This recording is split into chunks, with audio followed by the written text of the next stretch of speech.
Hello students, हम कर रहे थे लिबर्टी। लास्ट सेशन में हमने किया relationship between the liberty and equality. आज हम करेंगे relationship between the liberty and law.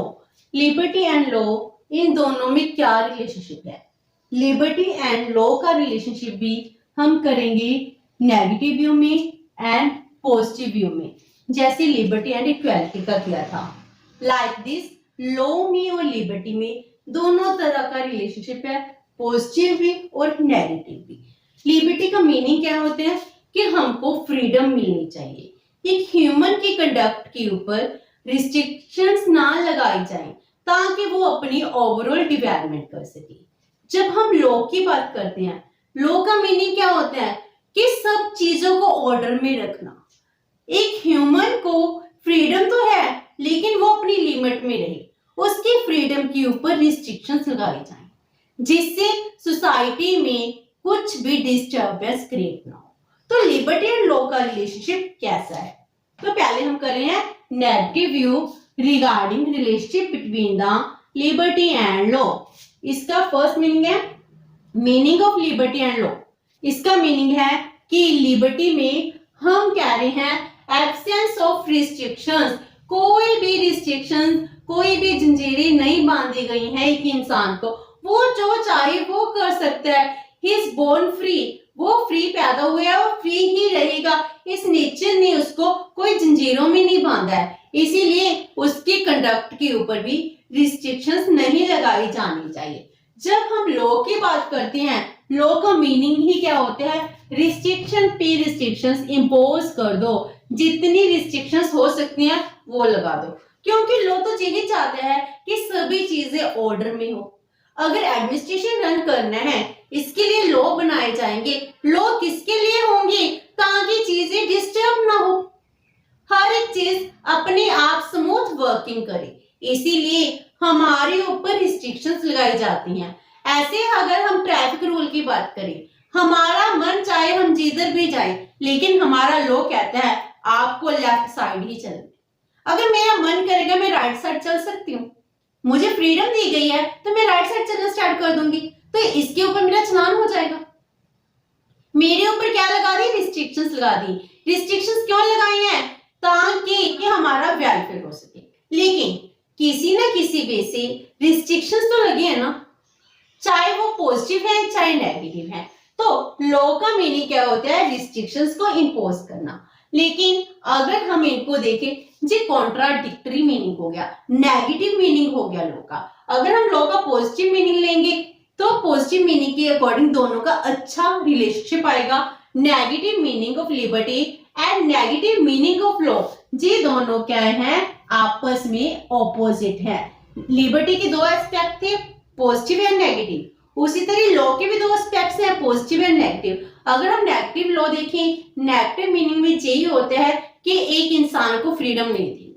अगर पॉजिटिव एस्पेक्ट देखें, हम कहते हैं सोशल वेलफेयर करना। तो नेगेटिव मीनिंग है इन दोनों का। नेगेटिव मीनिंग क्या होगा कि दोनों कॉन्ट्राडिक्टरी हैं। लॉ एंड लिबर्टी आपस में ऑपोजिट रहते हैं।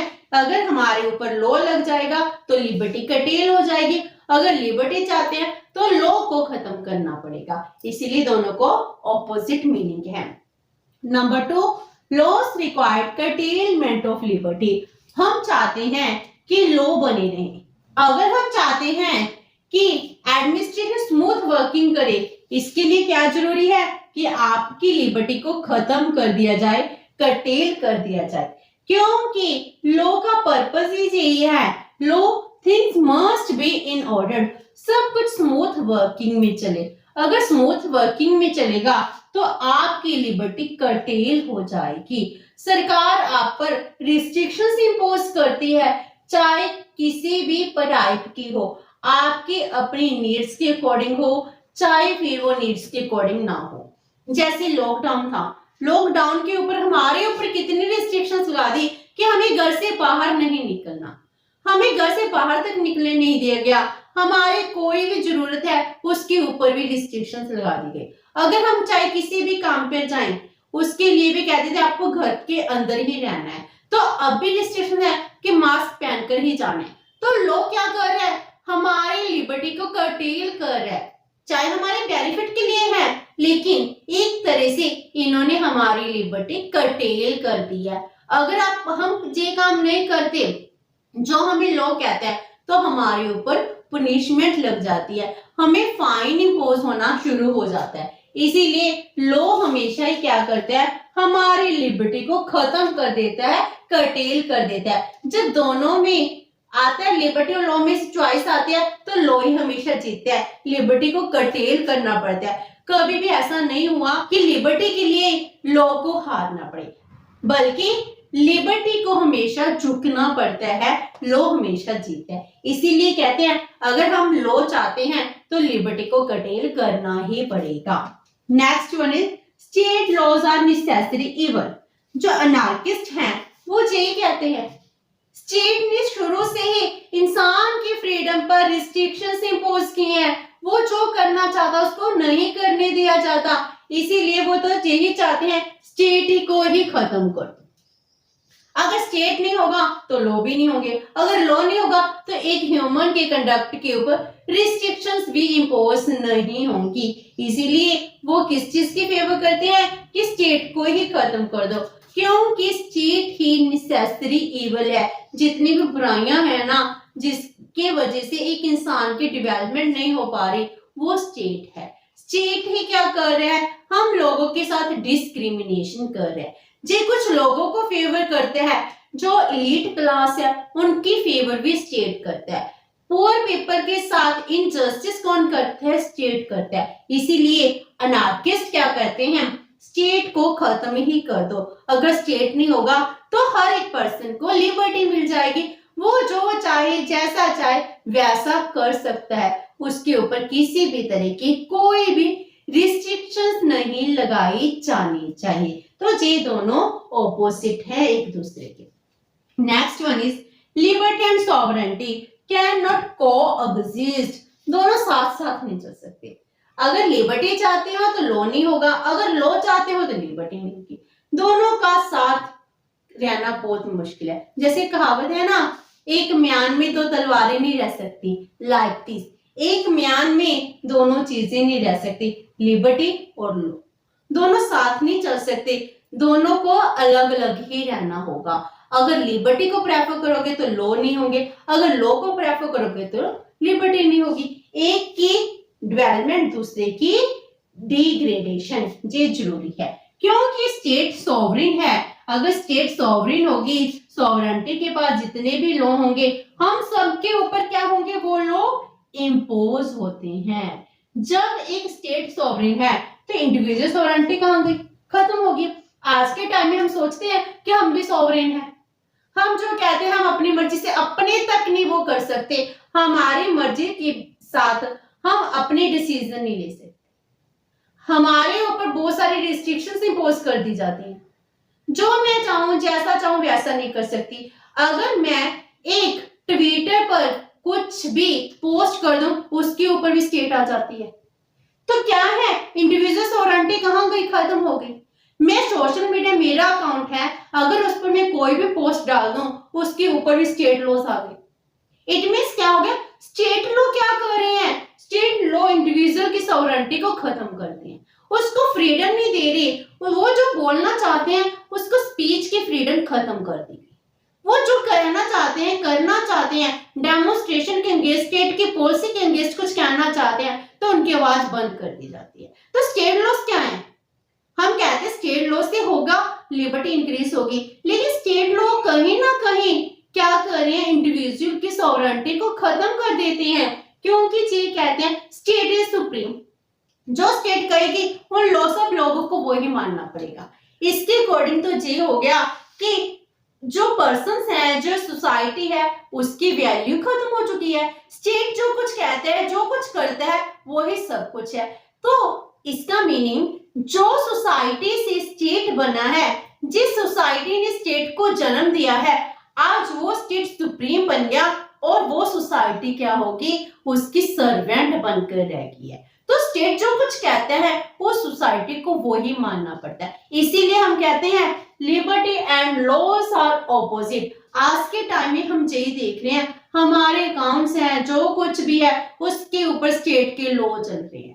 तो स्टेट लॉज हमेशा ही हमारे फ्रीडम को रिस्ट्रिक्शन करते हैं, रिस्ट्रेन कर देते हैं। अगर मुझे कोई ट्रांजैक्शन करनी है उसके ऊपर भी रिस्ट्रिक्शंस लगा दी कि आपको 50,000 के अमाउंट से ज्यादा पेमेंट है वो भी आपको बैंक अकाउंट के थ्रू करनी पड़ेगी। ऊपर से बैंक क्या करते हैं, मेरे ऊपर रिस्ट्रिक्शंस लगा रहे हैं कि आपने अगर ट्रांजैक्शन करनी है, इस अमाउंट से ज्यादा ट्रांजैक्शन होगी और एक मंथ में इससे ज्यादा ट्रांजैक्शन होगी तो आपके ऊपर फीस चार्ज की जाएगी। तो सरकार मुझे कैश में काम करने नहीं देती, उसके लिए रिस्ट्रिक्शन लगा दी, और बैंक है उसके ऊपर फीस चार्ज करे जा रहे हैं। मेरे ही पैसे हैं, मैं अपने ही वे से यूज नहीं कर सकती। इट मींस क्या हो गया, मेरे ऊपर रिस्ट्रिक्शंस लगा दी गई हैं। तो ये रिस्ट्रिक्शंस कौन लगा रहा है, स्टेट लगा रहा है। That's why we said both are the negatively related. Liberty and law क्या होती है, एक दूसरे के ऑपोजिट होती है। Now positive view, positive view में हम करेंगे both are interrelated. Positive view regarding relationship between the liberty and law. इसमें फर्स्ट क्या है, law is a condition of liberty. अगर हम लिबर्टी को एंजॉय करना चाहते हैं तो लॉ इसकी प्री कंडीशन है। प्री कंडीशन कैसे होगी, अगर लॉ होंगे तभी तो लिबर्टी होगी।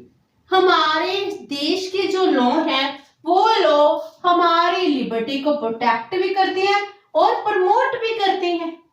अगर स्टेट होती है तभी तो मेरे लोग प्रोटेक्ट हो रहे हैं, otherwise survival of the fittest. जो कैपेबल होंगे, जो स्ट्रॉन्ग पर्सन होंगे वही सर्वाइव कर पाएंगे। हाँ, वीक पर्सन के साथ क्या होगा, हमारे साथ इनजस्टिस होना शुरू हो जाएगा। इसीलिए हमारी लिबर्टी को प्रोटेक्ट कर कौन रहा है, हमारे देश के लॉ ही हमें प्रोटेक्ट करते हैं। इसीलिए जॉन लॉक कहते हैं where there is no law there is no freedom, no law no freedom। अगर आपको फ्रीडम चाहिए तो पहले लॉ को मनाओ, अगर लॉ बन जाएंगे तभी फ्रीडम मिलेगी, अदरवाइज फ्रीडम की वैल्यू खत्म हो जाएगी। Number 2, laws are safeguards of liberty. अगर लिबर्टी इंजॉय करना चाहते हैं, लिबर्टी का सेफ गार्ड कौन है, लॉ है। हम लिबर्टी के साथ इकोनॉमिक लिबर्टी है, पॉलिटिकल लिबर्टी है, सोशल लिबर्टी है, इनको एंजॉय कर रहे हैं बिकॉज ऑफ लॉज। हमारे फंडामेंटल राइट्स हैं, वो फंडामेंटल राइट्स मुझे लिबर्टी दे रही है। मेरे फंडामेंटल राइट्स लिबर्टी दे रहे हैं, इसके ऊपर लॉ चल रहा है। जो लॉ है इसी वजह से मुझे फंडामेंटल राइट्स मिली है, मुझे इकोनॉमिक सिक्योरिटी मिल रही है। इकोनॉमिक सिक्योरिटी मेरा फंडामेंटल राइट जे क्या दे रही हैं, मुझे लिबर्टी प्रोवाइड करा रही। इसीलिए अगर लॉ होंगे तभी हमारी डेवलपमेंट होगी, तभी हम लिबर्टी को एंजॉय कर पाएंगे। That's why fundamental rights, economic security, law of the state, these are the beneficial for the liberty of a individual. तो लिबर्टी के लिए जी सेफ गार्ड्स माने गए हैं। Number 3, liberty lies in the obedience of laws of the state. Liberty कहां पर लाई करती है, अगर स्टेट के लॉ को ओबे किया जाएगा, इसके ओबीडियंस में लिबर्टी लाई करती है। सो लिबर्टी कहां पर होती है, अगर स्टेट के लॉ माने जाएंगे। अगर स्टेट के लॉ ना माने जाए तो क्या लिबर्टी, लिबर्टी का मीनिंग ही यही है कि हम स्टेट के लॉ को मान रहे हैं। अदरवाइज क्या होगा, जो क्रिमिनल्स हैं वो हम पर एक्सप्लॉयटेशन करनी शुरू कर देंगे, वो जो चाहेंगे हमें वो ही करना पड़ेगा। तो वो क्रिमिनल किससे डरते हैं, सिर्फ लॉ से डरते हैं। So law punish the criminals. जो स्टेट है, स्टेट क्या करती है, इन क्रिमिनल्स को पनिशमेंट देती है, जिस वजह से हम सेफ रहते हैं, हम लिबर्टी को एंजॉय कर पाते हैं। अगर मेरे साथ कोई इनजस्टिस होता है, मैं एडमिनिस्ट्रेशन के पास जाती हूँ, स्टेट के पास जाती हूँ, मैं अपनी इक्वालिटी की डिमांड करती हूँ, लिबर्टी की डिमांड करती हूँ। तो लिबर्टी कैसे लाई करती है, अगर हम स्टेट के लॉ को मानते हैं, अगर हम ब्रीच करते हैं तो पनिशमेंट मिलती है, जिससे एडमिनिस्ट्रेशन स्मूथ वर्क करता है और सोसाइटी के लोग अपने वेलफेयर के लिए काम कर सकते हैं। Last one is laws provide equal opportunities. अगर स्टेट है, लॉ है, तभी तो हम सब इक्वल है। इक्वालिटी क्रिएट करने के लिए स्टेट ही सबसे आगे आती है। डेमोक्रेसी में हम कहते हैं by the people, for the people, of the people.